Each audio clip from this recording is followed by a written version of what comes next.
यहाँ पर एक क्वेश्चन दे रखा हुआ है कि एक मीनार की ऊंचाई उसकी छाया की लंबाई के समान हो तो सूर्य का उन्नयन कोण क्या होगा। तो जैसे कि अगर मान लीजिए कोई एक मीनार है और यहाँ पर अगर एक सूर्य है, ठीक है, तो इसका छाया जो है यहाँ तक ये आएगा, मीनार का छाया,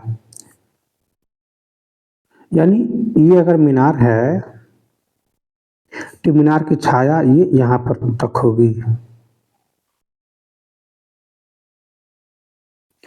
तो ये सूर्य का उन्नयन कोण पूछ रहा है, तो ये आपका ये थीटा का कोण मान पूछ रहा है कितना होगा। तो अगर ये मीनार की ऊंचाई यच्छ है और इसकी छाया की लंबाई भी यच्छ है, क्योंकि ये समान कह रहा है यहाँ पर, तो इसका भी ऊंचाई मान लीजिए यहाँ पर ये जो लंबाई हो जाएगी ये यच्छ ही मान लीजिए। तो ऐसे कंडीशन में हम इसका थीटा का मान जांच करने के लिए लंब बटे आधार tan में होता है, तो हम यहाँ लिख सकते हैं कि tan theta equal to H upon H, cut के मान इसका 1 आ जाएगा। तो tan थीटा इक्वल टू 1 होता है tan 45 डिग्री में, तो यहाँ पर हो जाएगा tan theta equal to tan 45, tan cancel हो जाएगा, तो थीटा इक्वल टू क्या हो जाएगा 45 डिग्री।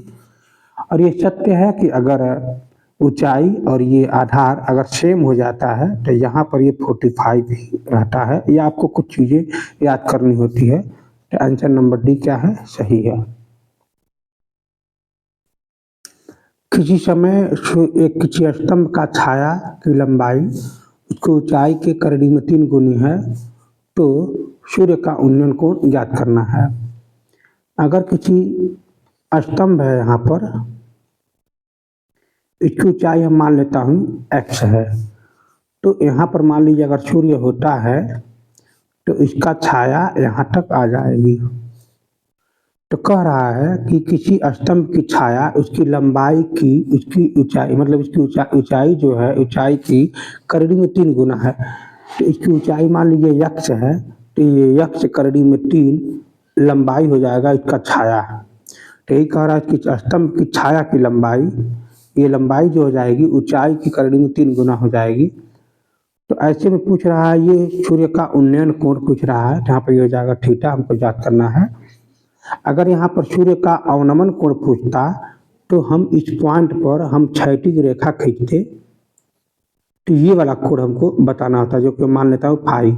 और वैसे भी ये दोनों कोण आपस में बराबर होते हैं एकांतर कोण से। अगर 2 समांतर लाइन जा रहा है और यहाँ पर ऐसे कोई कोण काट रहा है तो ये वाला कोण, ये कोण बराबर होता है एकांतर कोण से। तो वो आपका अवनमन कोण इसका नाम दिया जाएगा और इसका उन्नयन कोण इसका नाम दिया जाएगा, और उन्नयन कोण यही पूछ रहा है। तो आप कहेंगे क्या कि tan, यहाँ पर tan थीटा इक्वल टू लंब बटे आधार, लंब का मान x अपान आधार का मान x tan √3। यहाँ पे क्या आ जाएगा, कैंसिल हो जाएगा, 1 ऊपर हो जाएगा। तो tan थीटा इक्वल टू यहाँ पर 1/√3, और 1/√3 का मान होता है tan 30 डिग्री। तो tan theta equal to tan 30 degree.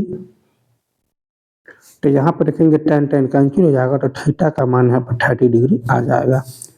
तो हम कह सकते हैं कि यहाँ पर जो मान हो जाएगा उन्नयन कोण 30 डिग्री आ जाएगा, जो कि हमारा आंसर हो जाएगा 30 डिग्री।